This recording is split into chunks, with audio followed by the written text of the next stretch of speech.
Good morning and welcome. Today's gospel is from St. Mark. Jesus said to the crowds, "This is how it is with the kingdom of God. It is if a man were to scatter seed on the land and would sleep and rise night and day, and the seed would sprout and grow. He knows not how.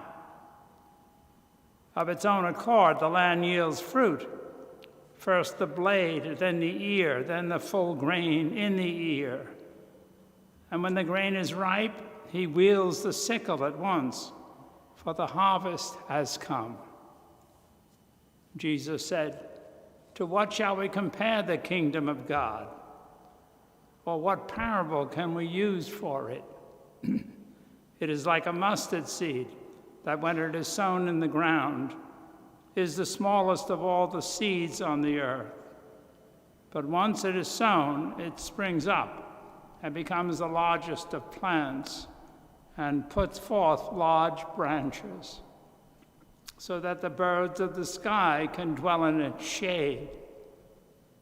With many such parables, Jesus spoke the word to them as they were able to understand it. Without parables, he did not speak to them. But to his own disciples, he explained everything in private. The Gospel of the Lord. It's always a surprise to me when I find that I'm doing something unconsciously. Although some people might say I spend most of my life in an unconscious state. But the past couple of days in the scriptures, we've heard so many of the parables of Jesus that in fact he spoke to them only in parables. He taught them. And the kingdom of God is mentioned this morning. And I discovered that when I hear the kingdom of God, even though Jesus is giving a parable about it, my mind goes to the kingdom I've conceived as a child, actually. This place that's way far away, where God rules. It's like a court of olden times. I have fantasies about it. And all of a sudden I realize that without too much reflection, that's where my mind goes. Although Jesus is saying the kingdom of God is like this or that, the seed being planted. But my mind is already in this kingdom with God as ruler and everyone else kind of sitting around. But then I say, and you say as well, the Our Father, and we say, "Thy kingdom come on earth as it is in heaven." I don't know what heaven is. I believe that there is a heaven because Jesus tells me. But what is it? Well, your guess is as good as mine. I know that I'll be with God, who is love, that everything will come to fulfillment and completion. But what about now?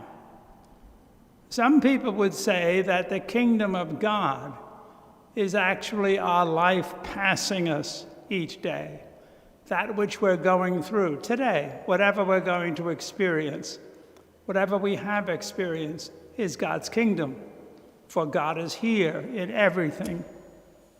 And all of a sudden, then these parables take on a more significant meaning, but only if I stop and reflect, only if I remember that what my natural inclination is to go to the kingdom up there in the sky, while it's understandable, isn't very helpful, because then I find myself waiting until that time when God calls me from this vale of tears, as we used to say, and I arrive at this wonderful kingdom, rewarded for all the good that I've done, or worse still, punished for all the bad things. And of course, it's nothing like that. The message of Jesus is that he's with us, and that he wants us to witness his presence in us to every person we meet, to respect the world which he created for us, that the kingdom is here, today, not yesterday, not tomorrow, today, for you and me.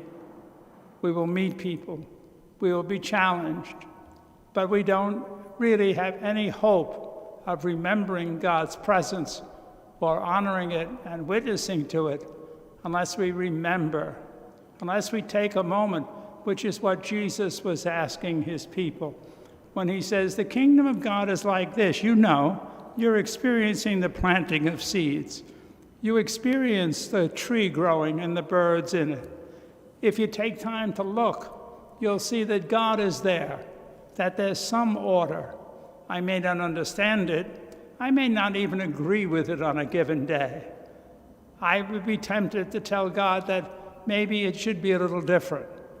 But the point is that I have a moment today where I believe and I'm consciously aware, and I remind myself, perhaps through the parable, that God is here in me, and that I have to acknowledge that God in others, and that I have to show or share, maybe is a better word, the kingdom, that in some way I can be the tree in which people get shade because I offer them compassion. At the very least, when I remember my life, when I remember God's presence, I also remember the compassion and the forgiveness and the healing that he continually offers me every day. He offers me that shade. He offers me the growth of the seed, new life, and purpose for the life that he gives me, over and above just my small little island of life. The kingdom of God is happening. I'm in the middle of it.